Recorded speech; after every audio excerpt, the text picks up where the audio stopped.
قرب خداوندی کے لیے مذاہب عالم نصیحتوں سے راستہ دکھاتے ہیں، مگر اسلام نے رسول اللہ صلی اللہ علیہ وسلم کی ذات کو عملی نمونہ بنا کر دکھایا ہے۔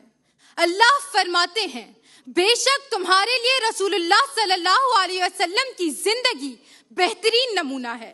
یہ کھلا اعلان ہے کہ سیرت مصطفیٰ ہی ہر قدم پر، ہر دور میں، ہر شخص کے لیے مثالی نمونہ ہے۔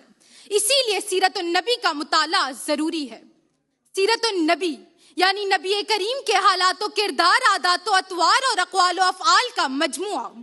ابتدائے کائنات سے پہلے ہی جنت کے ماتھے پر چمکتے محمد صلی اللہ علیہ وسلم کے نام سے ابتدائے سیرت سرور کونین ہو جاتی ہے، اور ولادت 571 عیسوی جب کائنات میں ایسا نور چمکا کہ ستارے جھک گئے، بت گر گئے، صدیوں سے جلتا آتش کدہ بجھ گیا، اور الہامی کتابوں کے عالم پکار اٹھے۔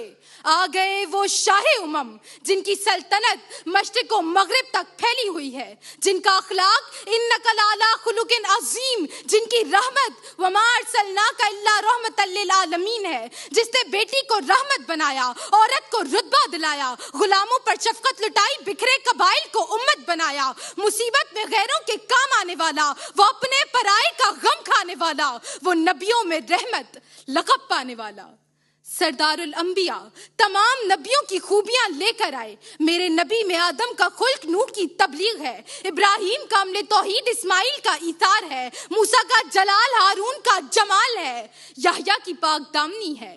میرے نبی کا حسن تو حسن یوسف سے بڑھ کر ہے، میرے نبی کی سیرت آج بھی مشعل راہ ہے۔ اگر آپ حاکم ہیں تو ریاست مدینہ کے قائد کو دیکھیے، استاد ہے تو اہل صفہ کے ساتھ معلم انسانیت کو دیکھیے، سپہ سالار ہے تو غزوات میں آقا کی حکمت عملی کو دیکھیے، تاجر ہے تو صادق و امین کے کردار کو دیکھیے۔ عصر حاضر میں جین زی یعنی نسل نو اور بزرگوں کے درمیان جنریشن گیپ کے نام سے دیواریں کھڑی ہیں۔ نوجوان ذہنی دباؤ، مایوسی اور نا امیدی کا شکار ہیں۔ ایسے میں سیرت النبی مکہ کی تکالیف سے فتح مکہ تک کے سفر کی داستان سنا کر یہ پیغام دیتی ہے کہ امید، صبر اور حوصلہ ہی کامیابی کا ضامن ہے۔ فتح مکہ کے موقع پر عام معافی کا اعلان یہ درج دیتا ہے کہ نہ بدلہ نہ انتقام، بلکہ عفو درگزر ہی دل و دماغ کو روحانی سکون دیتا ہے۔ اسی لیے دنیا کے مسائل کا حل کسی فلسفی، دانشور، سائنسدان یا سیاستدان کے پاس نہیں، بلکہ سیرت النبی میں ہے۔ شکریہ۔